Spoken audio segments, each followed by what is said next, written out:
Olá pessoal, tudo bem com vocês? Espero que sim. No vídeo de hoje eu quero trazer 5 reações químicas que você tem que saber.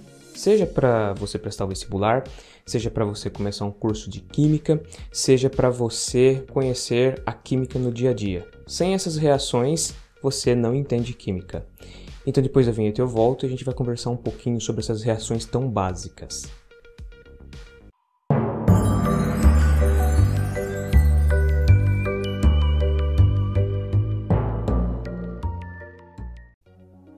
Olá pessoal, sejam todos bem-vindos ao canal Ciência Química e hoje eu quero conversar com vocês sobre essas reações que a gente tem que conhecer. São as reações mais simples da química, são as reações que a gente tem como básicas da química. Muitas das teorias químicas acabam surgindo delas porque elas são tão simples, que é como você pensar nas funções matemáticas mais simplórias, como subtração, adição, multiplicação, divisão. Não é nada semelhante, por exemplo, com limite, derivada, como a gente fala em matemática avançada, né? Na química, quando então a gente vai falar dessas coisas mais simples, a gente tem que sempre lembrar dessas reações que eu vou explicar para vocês. Mas antes, se for possível, já curte esse vídeo aqui, compartilhe com seus amigos que estão prestando vestibular ou que estão com alguma dificuldade em química, porque isso pode ajudar muito, né? Além também de contribuir com a divulgação científica. E se inscreve no canal caso você não seja inscrito, ative o sininho, então eu conto com você. Isso daí vai ajudar bastante aqui com a relevância para o canal. Mas então, sem mais enrolação, vamos começar então a falar sobre essas reações que elas são tão importantes, se a gente pode dizer assim. Não tem como você estudar química sem saber essas reações. As duas primeiras reações que eu quero falar, elas são mais genéricas, ou seja, você vai olhar para elas e você vai interpretar como ela é funcional para uma família de reações, uma espécies de compostos químicos. A primeira dessas reações genéricas é a reação de neutralização. O que é a reação de neutralização? É quando nós temos um composto de espécie ácida e um composto de espécie básica reagindo. E eles produzem o quê? Eles vão produzir água e também um sal. Então, essa é a coisa mais importante. Se você está fazendo um exercício, se você tem ali dois compostos, a primeira coisa que você tem que tentar identificar é se são ácidos e bases. Se você identificar que é um ácido e uma base, principalmente se for um ácido e uma base de Arrhenius, que é aquele que a gente lembra lá da teoria, né? Vou até deixar um vídeo aqui onde eu falo o que são ácidos e bases, né? Mas a gente sempre lembra que o ácido vai produzir H+, e a base vai produzir OH-. Então são essas substâncias que a gente tem que pensar. Aquelas que vão fazer com que no meio aumente a concentração de H+, ou de OH-. Numa reação de neutralização, o nome é esse, por quê? Porque a quantidade de H+, e OH- eles vão se equiparar, ou seja, você vai ter essa mesma quantidade. E quando nós juntamos H+, e OH-, nós temos a nossa famosa molécula da água. Então, o principal produto de uma reação ácido-base, muitas pessoas pensam que é o sal, mas na realidade não é. É a água. Por quê? Porque a água ela é formada por H+ e OH-, que são as partículas, não é bem o nome partícula, é radical, correto. Mas são os radicais que vão servir para identificar o que é um ácido e o que é uma base. Então essas partes, esses termos da reação são os mais importantes. Então, frisando mais uma vez, uma reação ácido-base sempre vai produzir água e sal. É claro que existem substâncias com características ácidas e substâncias com características básicas. Essa é uma área da química um pouquinho mais avançada. A gente pode discutir isso um pouco mais para frente em outro vídeo. A gente pode falar sobre ácidos de Bronsted-Lowry, ácidos de Lewis, ácidos duros e moles. Então a gente pode falar sobre essas teorias, né? Que são mais avançadas, não vão cair em vestibular e muito menos no ensino médio você vai ter a presença disso. Então não se assuste, é normal você não conhecer essas coisas. Mas é sempre lembrar que você tem um ácido e uma base, você vai fazer o quê? Você vai fazer muitas vezes uma estequiometria, ou seja, você vai calcular as concentrações, a quantidade de mol que cada substância tem, para que no fim você tenha a quantidade específica de H+ e OH-. Ou seja, sempre que você for balancear uma reação ácido-base, você começa observando o H+, e o OH-. Balanceou H+ e OH- na reação, você balanceou a reação. Beleza? Vamos para a próxima reação, que também é genérica. No caso, essa reação é uma reação de formação de um óxido, né? Especificamente são óxidos metálicos. Então, o que a gente tem que entender disso? A gente tem que entender que uma reação de oxidação é toda reação em que nós vamos ter um agente oxidante oxidando um composto que é rico, no caso, em elétrons, ou seja, é uma forma de você retirar elétrons de uma substância. No caso de uma reação de oxidação de metais, que é essa que eu quero chegar aqui, por isso que eu estou falando que ela é genérica, porque ela vai ser válida para a maioria dos metais, né? O que acontece? Nós temos que olhar primeiro a família que cada metal pertence. Então, por exemplo, se é o sódio, ele pertence aos metais alcalinos. Se é o magnésio, ele vai pertencer à família dos metais alcalinos terrosos. Se ele é um metal de transição, como o ferro, por exemplo, ele vai estar lá no meio da tabela, né? E aí, o que isso daí importa? Importa para a gente saber a quantidade de oxigênio que será fornecida para gerar os óxidos, né? Então, a gente tem que entender quantos elétrons o metal ele tem para doar para o oxigênio, porque o oxigênio precisa chegar no octeto dele, e para isso só faltam 2 elétrons. Os metais, em geral, eles têm a camada de valência, não é bem completa. A camada inferior é mais completa. Então a camada exterior é mais fácil de você remover elétrons. No vídeo passado eu falei um pouco sobre a blindagem dos núcleos. Então eu vou deixar aqui no card, caso vocês queiram entender melhor por que os elétrons de valência são mais fáceis de serem removidos, dá uma olhada lá nesse vídeo também, é bastante interessante. Então o que acontece? Sempre que nós temos uma reação de oxidação de um metal, nós vamos ter o que nós chamamos de partícula genérica, né? Ou a nossa substância genérica, que ganha o nome de M, porque pode ser qualquer metal, né? E ele está no quê? Ele está na sua forma metálica, então ele tem o número de oxidação dele igual a 0. O oxigênio, então, ele vai se aproximar desse metal na reação e ele vai atrair para a direção dele, devido à capacidade eletronegativa dele, que é a segunda maior da tabela periódica, perdendo só para o flúor. E os elétrons de valência vão ajudar a compor o octeto do oxigênio. Então, por exemplo, a gente está falando de um metal alcalino, ele tem somente um elétron. Consequentemente, o que vai acontecer? Você vai precisar de 2 metais alcalinos para conseguir completar o octeto do oxigênio. Então, por exemplo, se é o sódio, o nosso óxido vai ficar Na2O. Então, a gente tem que pensar como que se dá essa distribuição. Se for, por exemplo, berílio, que é um metal alcalino terroso, esses aí já tem 2 elétrons na camada de valência. Então, ficaria BeO. Por quê? Porque ele tem 2 elétrons para ajudar a formar o octeto do oxigênio. Então, essa é uma reação genérica. Você vai ter que olhar o quê? Os números de oxidação. Você vai comparar os números de oxidação do metal com o número de oxidação do oxigênio. Muitas pessoas chamam isso de cruzamento das cargas, né? Então você vai ter a carga do metal sendo multiplicado pelo oxigênio e a carga do oxigênio sendo multiplicado pelo metal. Então, por exemplo, quando nós falamos de um óxido férrico, por exemplo, né? Uns óxidos do ferro, por exemplo, você vai ter então o quê? Olhar a oxidação do ferro, porque o ferro ele tem mais de um número de oxidação, mas vamos pensar no caso no 3, né? No 3+. O que vai acontecer? Você vai multiplicar esse ferro, que ele já tem carga a mais 3, por 2. E o oxigênio você vai multiplicar por 3. Então você vai ficar com o nosso composto Fe2O3. Então você tem que lembrar o quê? Que sempre dessa reação você tem que observar esse cruzamento de cargas e quantidades molares. E um fato interessante, então, quando você tem a oxidação de um metal com oxigênio proveniente da água, o que você acaba gerando? Você acaba gerando a liberação de calor. Então, por exemplo, se eu pegar um pedacinho de sódio metálico, jogar na água, eu vou ter liberação de calor, ele explode. Quanto maior é o número de prótons e, consequentemente, de elétrons desses metais alcalinos e você adicionar eles na água, mais forte a explosão. Então, por exemplo, se você jogar césio, você tem uma liberação maior ainda de calor, né?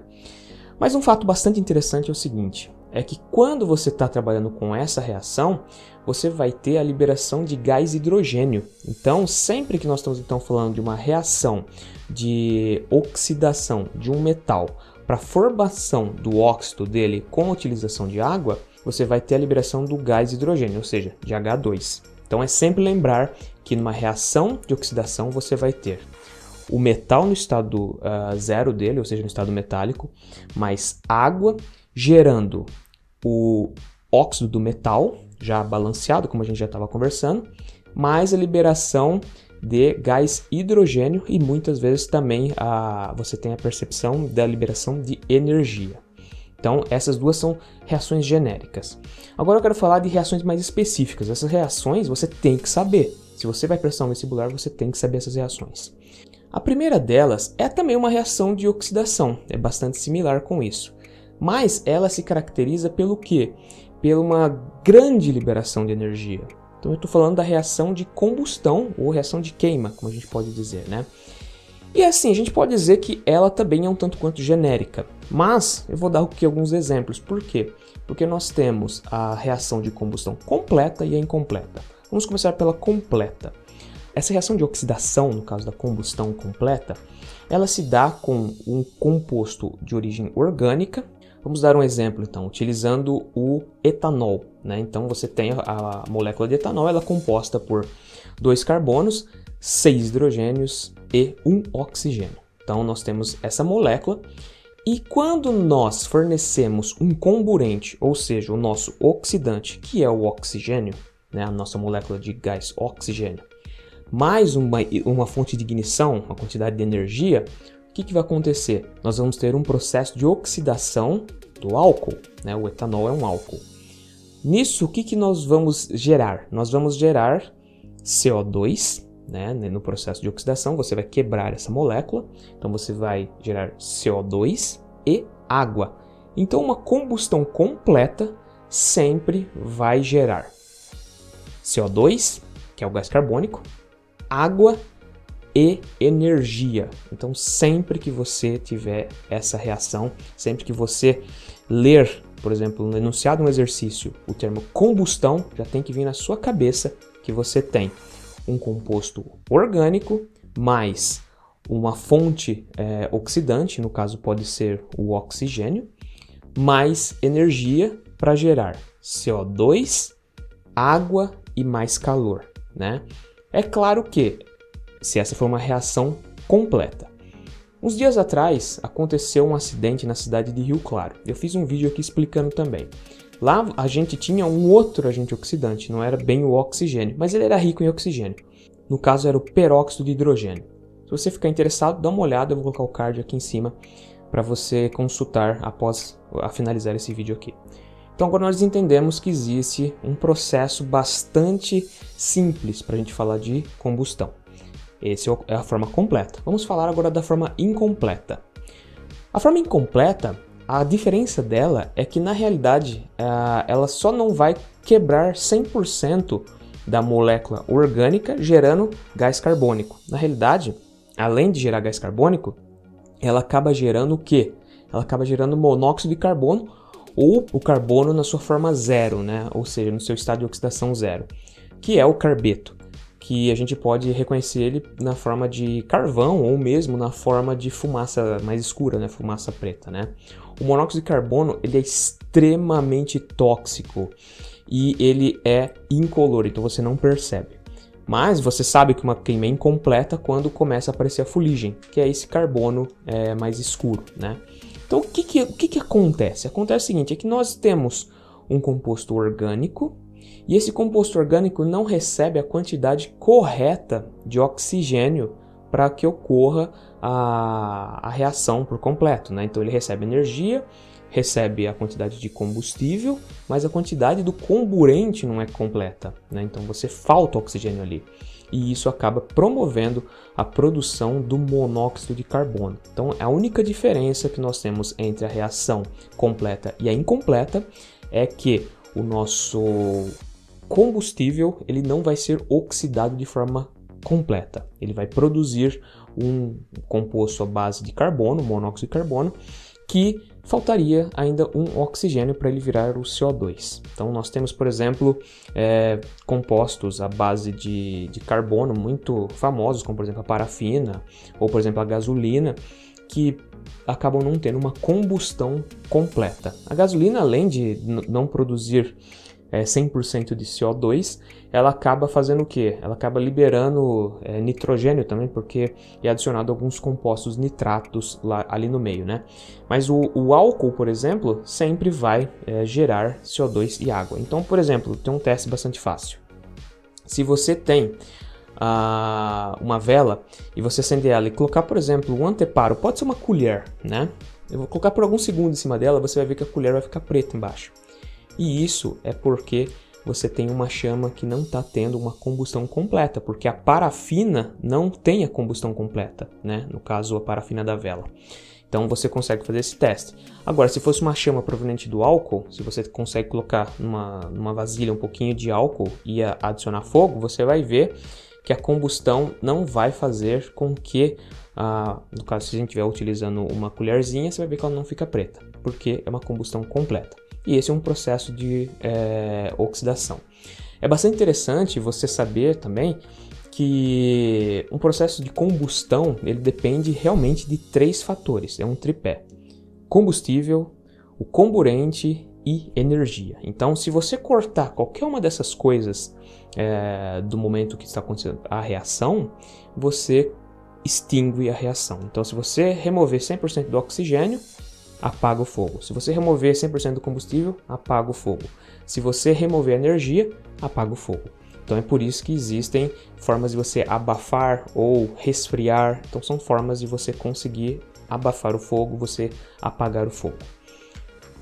Uma outra reação agora, que é muito importante, todo mundo tem que saber ela, e que é quase certeza que vai cair em todos os vestibulares, é a reação de fotossíntese. Né? O que é a reação de fotossíntese? É a reação onde as plantas absorvem o CO2 da atmosfera. Então, vocês podem ver como é importante o gás carbônico, né? A gente está falando direto aqui de gás carbônico, né? Mas é a quantidade que está na atmosfera de CO2, junto com a molécula de água, e a planta consegue, com o auxílio de uma energia externa, que é a luz, ela promove a formação de um açúcar, que no caso é a glicose, né? E nesse processo, há a formação do açúcar para ela queimar, né? Porque ela precisa de uma fonte de energia, e ela tem então a liberação do gás oxigênio. Então ela faz um processo que a gente pode dizer que é uma oxidação inversa, né? Ela faz o que a oxidação faz, ela faz o inverso, né? Então é como se ela estivesse desoxidando um composto químico, né? E é interessante porque ela está fazendo com que um composto que era rico em oxigênio, né? O oxigênio radical, produzir agora um oxigênio na sua forma básica, né? Na sua forma zero, no caso, né? A forma gasosa dele. Então ele não está mais oxidado, né? Ele agora é um oxigênio reduzido. E é bastante interessante isso, é muito importante saber isso, porque todo o oxigênio que nós temos na atmosfera, o oxigênio que a gente consegue respirar, ele é oriundo do quê? Da reação de respiração das algas. Mais ou menos 3 bilhões de anos atrás começaram a surgir os seres vivos que eram geradores do próprio alimento, né? Eles eram autotrófos. Então esses seres vivos, eles se utilizavam do CO2 que tinha na atmosfera, proveniente de reações vulcânicas, muitas vezes, e como eles viviam no meio aquático, eles conseguiam então fazer a junção do CO2 com a água para produzir a glicose, no caso, e utilizavam então como um produto, né, a liberação do O2 para a atmosfera. Isso, durante bilhões de anos, fez com que acontecesse uma aglomeração desse gás, E como ele era abundante, porque ele ficou na atmosfera, outros seres vivos, quando surgiram, ocorreram as mutações, né, provenientes dos raios cósmicos, e surgiram então organismos que conseguiam utilizar o que tinha mais de abundante, que era o gás oxigênio da atmosfera. Então, os seres vivos que dependem do oxigênio surgiram depois dos seres vivos que não dependiam do oxigênio, né? Como por exemplo as bactérias, as cianobactérias, mais especificamente, né? Que antigamente era conhecido como algas azuis. Então aqui nós já estamos chegando quase no final das nossas reações importantes, né? A gente já falou da reação de neutralização, falamos da reação de oxidação de metais, falamos da combustão, falamos da fotossíntese e, por fim, uma das mais importantes que todos nós temos que saber é mais uma reação que tem a ver com oxidação. No caso, é o que? É a reação de respiração. Todos os seres vivos, principalmente seres vivos superiores, eles dependem do gás oxigênio. Então, o que eles fazem? Eles absorvem esse oxigênio e esse oxigênio ele vai servir como comburente para conseguir quebrar, no caso, a glicose, que é produzida, por exemplo, pelas plantas no processo da fotossíntese. Então, eles quebram esse açúcar, né, utilizando o oxigênio, e produz o quê? Produz CO2 e água também, e obviamente energia. É uma reação muito importante de ser lembrada sempre, a reação de respiração. Por isso que nós falamos que nós inspiramos oxigênio, esse oxigênio é para entrar na reação da quebra do açúcar, e expiramos CO2. Por isso nós falamos sempre, nós estamos expirando gás carbônico, né? Então são essas reações extremamente importantes para a vida. E, obviamente, se você vai prestar um vestibular, se você está na faculdade, você tem que entender as reações importantes da vida, né? Você tem que entender sobre as reações importantes para a vida. Elas são as reações mais básicas para você começar um curso de química e até mesmo um curso de biologia. São as reações que têm relação com a vida, reações que são ou genéricas, né, como ácido base, reações de formação de óxidos, né, ou as reações que se relacionam com a liberação de energia e a manutenção da vida na Terra. Bom, pessoal, esse vídeo é um pouco mais longo, porque são 5 reações importantes que nós temos que conhecer, né? Ele é fácil de falar para um químico, para um biólogo, só que ele é muito longo, porque são reações importantes. O ideal era fazer um vídeo para cada reação, e talvez eu faça isso. Espero que você tenha aprendido algo novo nesse vídeo. Agradeço a sua companhia e até o próximo vídeo.